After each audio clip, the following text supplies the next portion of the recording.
Buenos días. Sí, yo pensaba que como era el 9 pensaba que venía después, así que todavía estaba como procesando lo que decía Mara. Pero obviamente nosotros trabajamos juntos, hemos trabajado en varios proyectos y de alguna forma creo que hablando ya precisamente específicamente en este artículo, trato de hacer una reflexión acerca de cómo los diferentes modelos productivos que están mediados por tecnología, ¿vale? Empezando por uno de los más antiguos como la agricultura y últimamente la industrialización del último siglo, ha básicamente generado estructuras de gobernanza, ¿no? Y creo que en eso todos estamos un poco de acuerdo, pero le da una vuelta a tratar de entender a la aproximación a este fenómeno, no desde el punto de vista de entender estas estructuras, sino entender cómo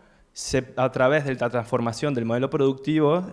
nace la necesidad de reformular estas mismas estructuras, ¿no? De organización y distribución de recursos, organización y distribución de poder, toma de decisiones, etc., ¿no?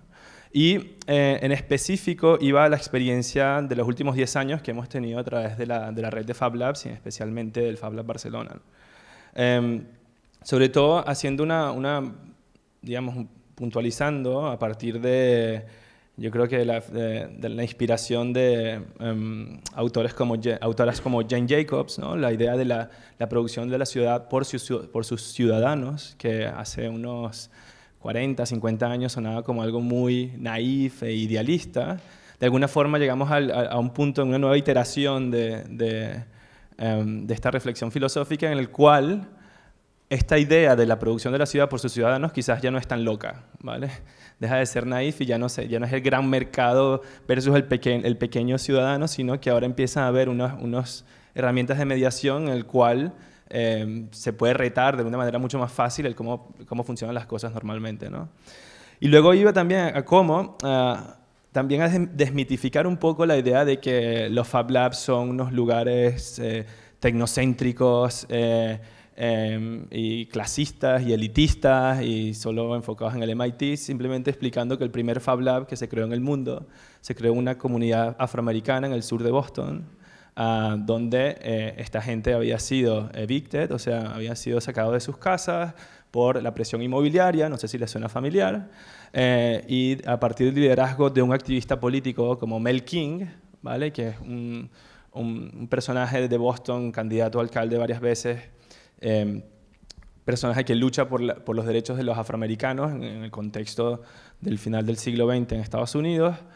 pues por la proximidad con el MIT hace que un científico como Neil Gershenfeld se interese en poder poner en marcha un programa tecnológico de capacitación juvenil en el sur de Boston, ¿no? La inspiración de Mel King ha hecho que desde el año 2002-2003 hasta ahora hayan 1.160 Fab Labs y creciendo. Y precisamente han hecho que la mayoría de los Fab Labs que se han formado están basados en estos principios, ¿no? En cómo cambiar el mundo a partir de las nuevas tecnologías, ¿no? Luego salto un poco a explicar cómo en Barcelona, especialmente durante los últimos 10 años, hemos contribuido a llevar esta cosa un poco idealizada del rol de la tecnología en la sociedad a ponerlo en práctica. Por un lado, a través de proyectos, como explicaba Mara, como Smart Citizen, que de hecho este último mes, a través del uso de Smart Citizen con una estrategia desarrollada por Mara y el equipo de Making Sense, hemos logrado que ciudadanos en la Plaza del Sol de Gracia se apropien del espacio público usando estos sensores, por más que suene abstracto, y estamos demostrando con un ejemplo muy pequeño que verdaderamente tecnologías abiertas, coordinación comunitaria, genera espacio en la producción de la ciudad, o genera acción en la producción de la ciudad, ¿no? Pero ya saltando no solamente desde el punto de vista del dispositivo, sino pensando también en la infraestructurización de la ciudad, trabajamos con el sector público, con el Ayuntamiento de Barcelona, en su momento para impulsar una red de Fab Labs públicos, como son los ateneos de fabricación, que dentro del mismo artículo reto de alguna forma el modelo, este modelo de que hay una idea buena, la hago pública y ya es bueno por ser público, sino digo, no, la verdad es que pensamos un modelo, propusimos un modelo y se interpretó de una manera que de alguna forma ahora mismo está demostrando que necesita ser revisado. En primer lugar, porque no todo lo público es bueno porque sea público, sino que y además que lo público no quiere decir gobierno, por un lado, y por otro lado también que dentro del desarrollo de la estrategia de los Ateneos de fabricación, a nuestro parecer, se podía haber hecho acciones de mucho mayor impacto, como por ejemplo apoyar las comunidades que ya existían en la ciudad y que estaban haciendo cosas y que tenían espacios y que están en precariedad. Uno de ellos estaba aquí al lado, o está todavía, que es el Makerspace de Barcelona, ¿no? Entonces planteamos la idea de, si creas una nueva institución, una nueva infraestructura pública, como un Fab Lab público acá, Ateneu, la idea es, haces que se lo trague la máquina burocrática y lo haces parte del sistema, o lo usas un poco para reformular la forma en que se gobiernan estas infraestructuras públicas, que no son del gobierno, precisamente. Y luego también lo lleva a otra escala, o sea, pasando de los espacios al barrio, a lo que estamos haciendo en el Poblenou, entendiéndolo como un barrio donde se está dando un fenómeno también muy interesante, que a mi entender era un poco también, mostraba cómo la planificación top-down del 22 arroba de alguna forma chirriaba por algún lado, y eso generó oportunidades para que muchos espacios de producción local ocuparan el barrio, con un gran reto desde el punto de vista de licencias, incluso, lo que demuestra el gap que hay entre lo que piensa la ciudad que es un barrio y lo que se convierte,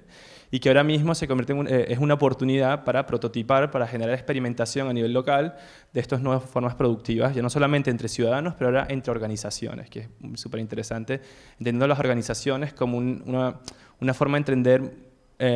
la capacidad productiva de una ciudad. Mientras más organizaciones hay, es que quiere decir que hay personas que asumen responsabilidad legal, económica, en desarrollar cosas, y ya no es el ciudadano que se puede esconder detrás de la individualización, ¿no? Y a partir de allí, simplemente planteaba unas preguntas acerca de que, bueno, ¿qué pasa cuando en realidad esta oportunidad de producir se distribuye? Estamos ahora estamos viendo el nacimiento del potencial de tecnologías como la de blockchain, en el cual la gobernanza es distribuida, en el cual los intermediarios, como ahora mismo se puede entender, las formas de gobierno son intermediarios entre el poder, los recursos y la ciudadanía. Cuando la ciudadanía tiene acceso a estos recursos, entonces esta intermediación se convierte en obsoleta. Entonces, ¿hasta qué punto en realidad hasta dónde queremos digamos, avanzar, ¿no? A mejorar la mediación, o en realidad a distribuirlo todo, ¿no? Y la otra pregunta también es, cuando lo distribuimos todos, también desde el punto de vista del ciudadano, hasta qué punto el ciudadano quiere distribuir responsabilidad, por ejemplo, o quiere recoger la responsabilidad que de alguna forma transfiere en el modelo democrático actual a unos terceros mediante la democracia representativa, ¿no? Entonces, bueno, eso fue un poco más o menos lo que escribí. Espero que lo disfruten y seguimos.